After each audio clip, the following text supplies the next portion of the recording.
Terima kasih. Selamat siang untuk semuanya. Selamat siang untuk semuanya. Ibu Emi yang selalu kita muliakan, Romo Magnis di usia 87 tahun, 88, selalu menemani kita dalam menjaga Republik. Ibu Sulis yang pasti jauh lebih muda, dengan spirit perjuangannya, menjiwai perjuangan para ibu dan bapak pendiri bangsa. Betul sekali apa yang beliau sampaikan, karena dua anggota BPUPKI adalah dua perempuan dan dua-duanya adalah anggota Muhammadiyah.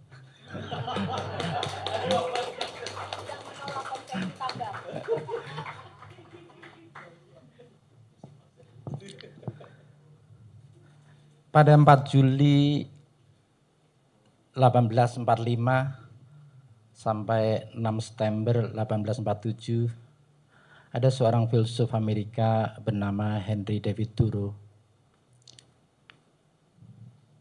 Dia memutuskan untuk hidup di satu daerah bernama Walden dan menghabiskan waktu kurang lebih 2 tahun 2 bulan 2 hari dan merefleksikan renungannya dalam satu buku yang bertitel Walden itu sendiri. Dalam buku itu Henry David Thoreau menegaskan, there are thousands hacking at the branch of evil to one who is striking at the root. Ada 1000 orang yang menyerang the branch of evil, akar kejahatan. But only one who is striking at the root of evil.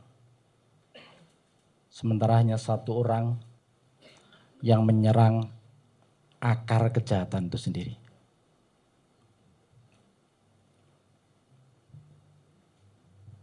Republik ini sebenarnya memanggil kita semuanya bukan untuk menyerang cabang-cabang kejahatan, tapi memanggil kita untuk menjadi root striker, penyerang akar kejahatan.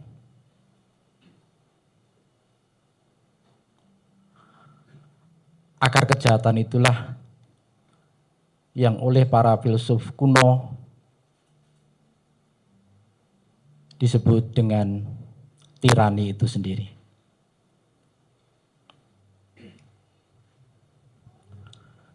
Dalam The Federalist Paper, salah satu bapak pendiri Amerika, Alexander Hamilton, begitu khawatir bahwa kursi presiden yang dipilih secara populer itu akan dengan mudah diraih oleh mereka yang memanfaatkan ignorance, ketidaktahuan, kebodohan, dan fear, ketakutan untuk memenangkan pemilu tapi berakhir sebagai seorang tiran.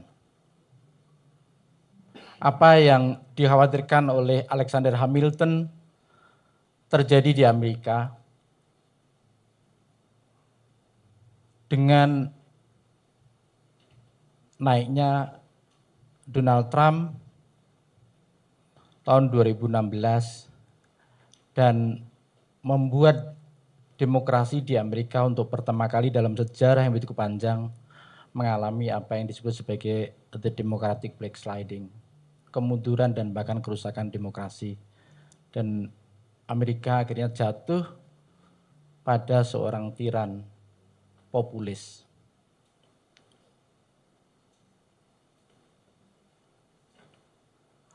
Para bapak pendiri Amerika itu begitu khawatir bahwa demokrasi akhirnya jatuh pada seorang tiran. James Madison, Bapak pendiri Amerika satunya lagi, memberikan penegasan bahwa tirani adalah akumulasi kekuasaan pada satu orang, pada segelintir orang.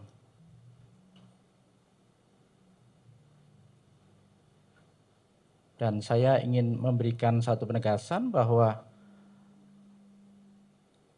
tiran itu justru memanfaatkan demokrasi untuk naik ke panggung kekuasaan, tapi setelah demokrasi dipakai sebagai instrumen untuk meraih kekuasaan, akhirnya tiran memerintah sebagai seorang tiran dengan kekuasaan yang tiranik, yang brutal itu sendiri.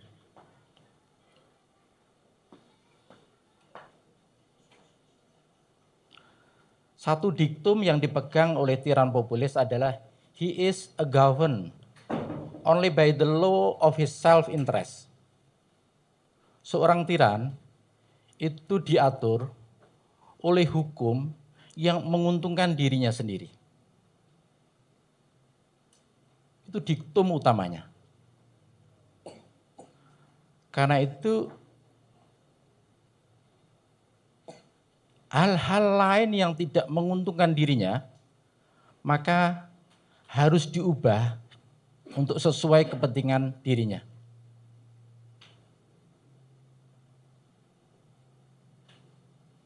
So he is governed only by the law of his self-interest. Self-interest dalam konteks perbincangan kita adalah nepotisme itu sendiri.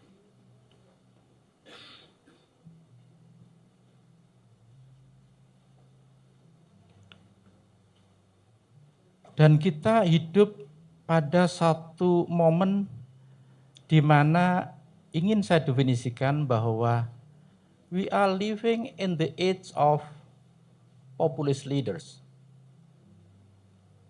Terjadi di berbagai dunia dan kita rasakan di Indonesia.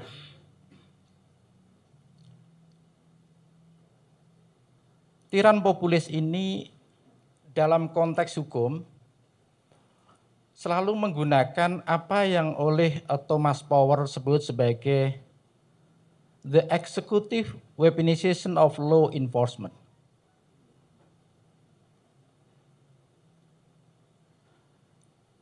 Penegakan hukum yang dipersenjatai oleh kepentingan politik.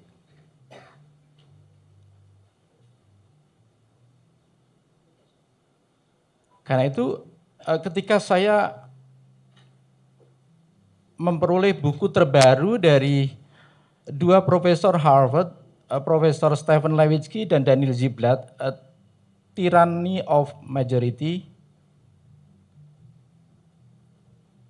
saya sampai pada satu chapter tentang the banality of authoritarianism, memperoleh satu pandangan yang cukup menarik dari dua profesor di Harvard ini. Pandangan itu adalah kerusakan dan bahkan pembunuhan demokrasi terjadi antara lain karena hukum itu dipakai sebagai senjata politik. Itu kata dua profesor di Harvard. Dalam buku yang sengaja baru saya dapatkan 2 pekan lalu, sengaja saya bawa sebagai satu bukti bahwa apa yang dua profesor Harvard risaukan, gelisahkan tentang the use of law as political weapon ini terjadi bukan hanya di belahan dunia lain, tapi sebenarnya terjadi pada Republik ini. Dan ini menjadi salah satu faktor penting mengapa demokrasi kita mengalami kerusakan yang sedemikian parah. Karena apa? Karena salah satu penjelasannya adalah hukum itu dipakai sebagai senjata politik. Pertama,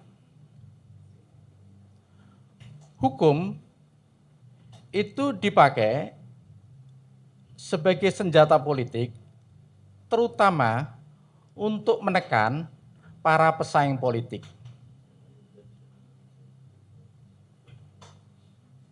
Sehingga para pesaing politik tidak memperoleh kebebasan untuk berkompetisi secara sehat, secara fair, secara adil dalam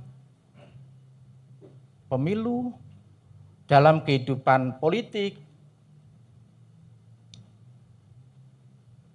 Yang terjadi adalah para pesaing politik ditekan dengan menggunakan hukum.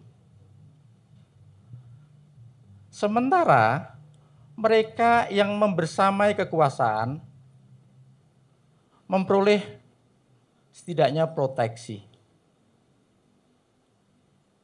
agar kejahatan korupsi, kejahatan kolusi, dan nepotisme tidak diungkap melalui instrumen hukum. Inilah yang oleh Profesor Harvard, Profesor Stephen Levitsky dan Danny Ziblatt disebut sebagai selective enforcement. Penegakan hukum secara selektif.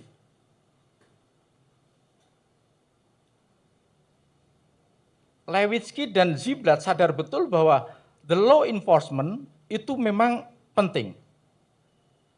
Tetapi ketika penegakan hukum dilakukan secara selektif, apa yang oleh Daniel Ziblatt dan Stephen Levitsky disebut sebagai selective enforcement, maka yang terjadi adalah para pesaing, para musuh, dan mereka yang kritis terhadap kekuasaan akhirnya menjadi target. Dan sekarang yang sebenarnya kita rasakan itu adalah pertanyaan, apakah Anda menjadi target atau tidak? Kalau soal kesalahan, kekeliruan bisa dicari. Tapi selective enforcement itu mendefinisikan penegakan hukum dalam kategori bahwa karena Anda rival, karena Anda musuh dari kekuasaan, maka Anda akan kami tegakkan aspek hukumnya. Inilah yang mengingatkan saya pada diktator Peru yang memberikan satu penegasan bahwa Oscar Benavides yang memberikan satu penegasan yang sebenarnya merangkum seluruh perbincangan kita tentang hukum. For my friends, everything. For my enemies, the law. Untuk sahabat-sahabatku, you are everything. You are my true friends. But for my enemies, the law will be applied to you. Untuk teman-temanku, kalian, you are with me. Untuk musuh-musuhku, you are against me. Jika Anda bersama kekuasaan, maka you are everything. Tapi jika Anda melawan kekuasaan, the law will be enforced to you.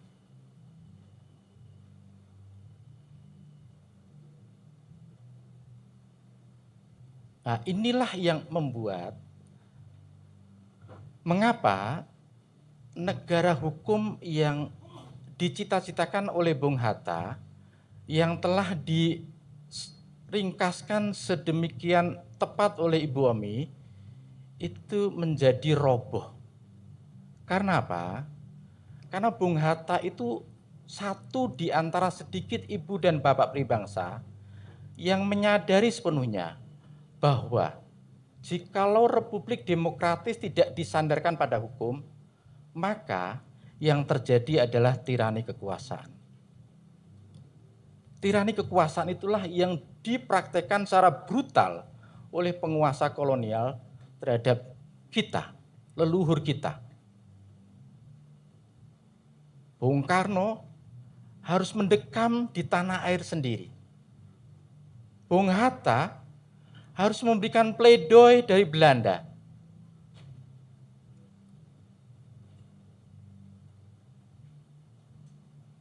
Kata Bung Hatta dari Belanda,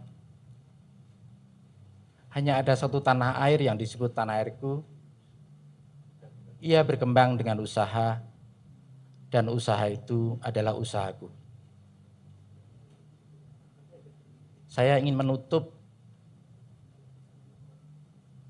ceramah saya pada siang ini dengan berikhtiar untuk mencintai Indonesia dengan apa yang oleh Bung Hatta sebut sebagai dengan amal, dengan usaha, dengan perjuangan. Seperti Mbak Omi sampaikan, agar kita tidak terjatuh pada frustasi. Kepada tanah air, harapan harus selalu disematkan. Harapan harus selalu diberikan.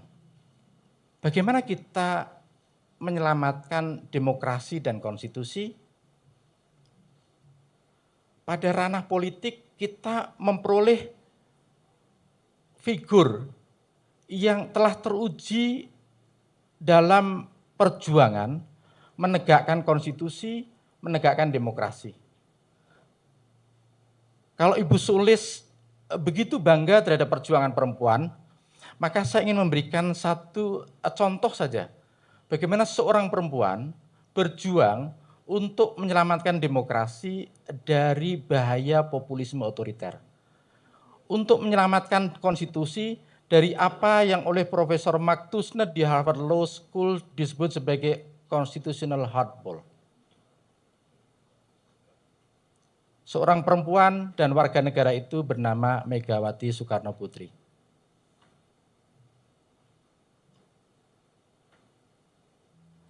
Megawati Soekarno Putri telah teruji dalam sejarah untuk melakukan kultur perlawanan terhadap otoritarianisme. Karena itu ketika reformasi ingin diputar balik ke arah otoritarianisme, yang dalam tradisi politik disebut sebagai the authoritarian turn, dan itulah yang terjadi pada kita hari ini. Maka sikap netral, sikap diam, sikap sembunyi adalah bagian dari pengkhianatan terhadap cita-cita pendiri bangsa dan juga cita-cita reformasi. Megawati Soekarno Putri memberikan satu sikap yang tegas.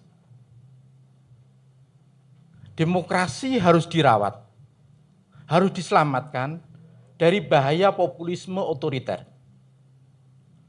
Begitu juga konstitusi, itu harus diselamatkan dari praktek permainan kasar konstitusional. Ada profesor di Harvard Law School yang begitu terkenal di Amerika, bernama Mark Tushnet, menulis disertasi tentang constitutional hardball. Ini permainan konstitusional secara kasar, secara agresif, yang memang secara teknis dibolehkan, tapi menurut spirit hukum itu tidak diperkenankan sama sekali. Dua praktek konstitusional hardball dalam konteks negeri ini adalah intervensi kekuasaan pada Mahkamah Konstitusi yang akhirnya memberikan legitimasi pada praktek nepotisme itu sendiri. Yang kedua adalah intervensi kekuasaan pada Mahkamah Agung yang akhirnya memberikan legitimasi pada praktek nepotisme itu sendiri. Hukum diubah sesuai dengan selera kekuasaan. Tiran populis itu diatur oleh hukum yang menguntungkan dirinya sendiri. Kalau hukum tidak sesuai dengan kepentingan dirinya sendiri, hukum diubah agar sesuai dengan selera kekuasaan itu. Karena itu, kita harus terpanggil. Seperti halnya ditunjukkan oleh Megawati Soekarno Putri untuk berani melawan praktek yang merusak demokrasi dan konstitusi. Kenapa? Karena jika tak satu pun di antara kalian yang berani mati untuk membela kebebasan, maka kita semua akan hidup dalam tirani itu sendiri. Itu kata Timothy Snyder, profesor sejarah di Yale University. Karena itu sikap diam, sikap yang dipertanyakan oleh Ibu Sulis, di mana para ilmuwan di kampus? Ya di kampus, Bu.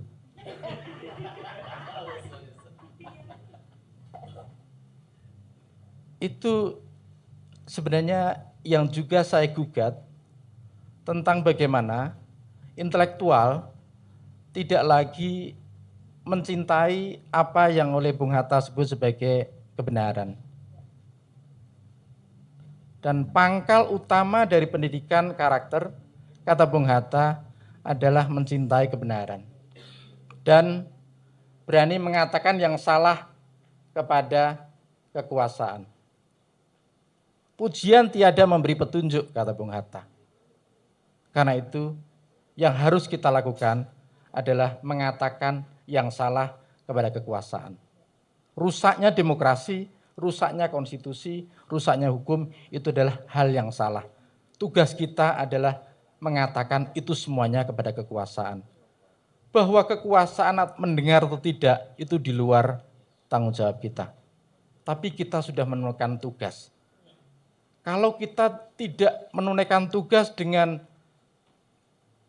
lisan kita, dengan tindakan, setidaknya minimal dengan doa. Itu pun masuk kategori selemah-lemah iman. Itu pertama. Yang kedua, ikhtiar untuk menyelamatkan demokrasi dan konstitusi harus ditempuh dengan apa yang oleh Profesor Stephen Levitsky dan Danny Ziblatt sebut sebagai mutual toleration.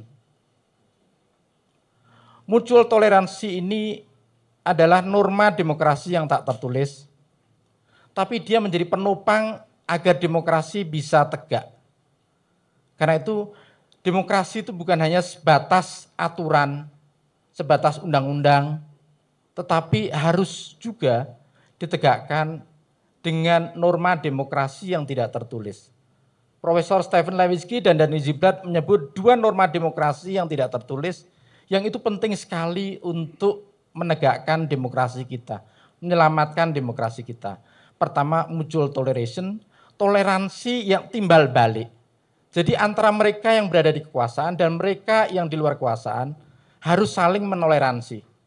Yang terjadi pada pemilu lalu adalah mereka yang berada di luar kekuasaan mengalami praktek diskriminasi, mengalami praktek intoleransi, sehingga mereka tidak bisa berkompetisi secara sehat, secara fair, secara adil.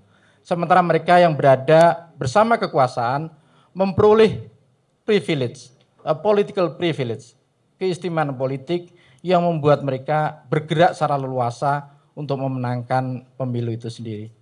Karena itu ini tidak dibenarkan dalam konteks demokrasi. Karena apa? Karena demokrasi itu harus dituntut, harus ditegakkan dengan apa yang oleh Profesor Stephen Levitsky dan Danny Ziblatt sebut sebagai mutual toleration. Toleransi yang mutual, yang adil, sehingga kedua pihak, baik yang berada di kekuasaan maupun di luar kekuasaan, itu memperoleh kesetaraan dalam berkompetisi untuk memajukan republik ini. Terakhir adalah pentingnya apa yang oleh Profesor Stephen Levitsky dan Danny Ziblatt sebut sebagai institutional forbearance.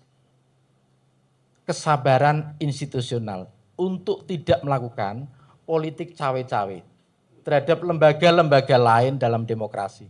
Karena apa? Karena politik cawe-cawe itu merusak seluruh tatanan lembaga demokrasi. Karena mereka menjadi kehilangan otonomi, kehilangan profesionalisme, kehilangan sesuatu hal yang mestinya menjadi pegangan agar tidak terjadi intervensi itu sendiri. Karena itu intervensi terhadap lembaga-lembaga negara, lembaga-lembaga demokrasi, lembaga-lembaga penegak hukum, menurut Profesor Stephen Levitsky dan Danny Ziblatt itu tidak bisa dibenarkan sedikit pun. Dan itu sudah termasuk pelanggaran demokrasi itu sendiri. Karena demokrasi itu menuntut apa yang dia sebut sebagai, apa yang dua profesor Harvard sebut sebagai kesabaran institusional. Untuk menahan diri, self restraint dengan tidak melakukan cawe-cawe terhadap lembaga-lembaga lain. Dan terakhir, ini tugas kita, tugas kaum intelektual, tugas setiap warga negara, bahwa demokrasi itu terjaga dengan baik karena tanggung jawab kita bersama. Sekali kita menganggap demokrasi secara remeh, secara taken for granted, maka demokrasi akan mati. Itu sudah diingatkan oleh novelis pemenang hadiah Nobel dari Jerman, Thomas Mann, ketika mengatakan bahwa jangan pernah remehkan demokrasi. Karena sekali Anda remehkan demokrasi, maka dia akan mati. Karena itu kita harus terpanggil untuk memikul tanggung jawab bahwa demokrasi ini adalah collective work, kerja bersama. Dan karena itu harus kita selamatkan bersama. Dengan meniru apa yang oleh Bung Hatta sebut sebagai setiap amal, setiap usaha yang diberikan untuk merawat demokrasi dan konstitusi.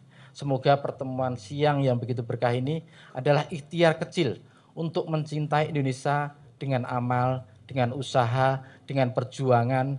Dan terima kasih kepada Ibu Omi, terima kasih kepada Warisan Cak Nur yang insya Allah membersamai kita dalam memajukan Indonesia Raya yang kita cintai bersama.